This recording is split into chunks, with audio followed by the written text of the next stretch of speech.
Take note some of this information may be late news, and majority of these things are out of order, mainly focused on Palestine, for I could not find much info on other subjects, though I have tried to fit some other things in about Sudan or Congo, etc.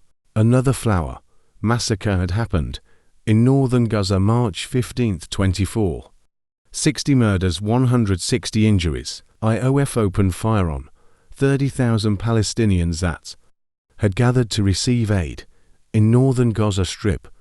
This has happened 5 days in a row that the IOF opened fire at those waiting for aid. 500 Palestinians have died just from massacres when waiting for aid.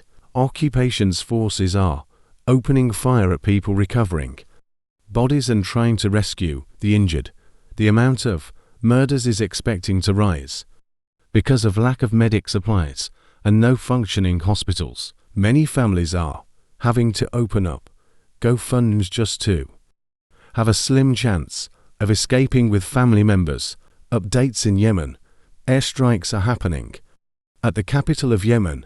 These strikes were carried out by US-led coalition on February 23. The government media office in Gaza reports in the Strip there is 37,000 fatalities and missing people, most being under rubble, and this number has definitely increased by the time this video makes it out. Many people are having to risk their lives just to get a small bit of food for their family. Israeli soldiers are raping and executing women in Al-Shifa Hospital. Dr. Mohammed Al-Nano was also killed when he had refused to abandon patients. More than 140 Palestinians were killed in such hospital. People in Congo are being sold in literal bags. TikTok is starting to censor more pro-Palestine content because of the threat of a ban, or at least is suspected to. Something to look out for. Many kids, adults too, have been burnt alive by phosphorus. On the 11th of February 63 Palestinians were killed during bombing in Rafah.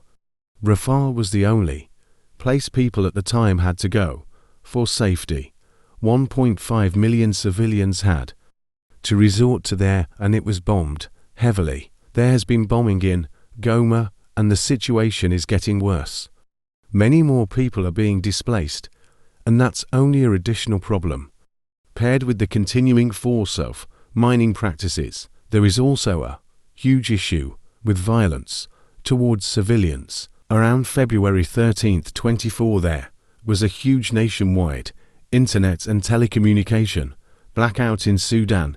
Practically 2/3 of the population is unreachable. Nearly 18 million people are facing acute food insecurity. Nearly the quarters of the health facilities are out of service.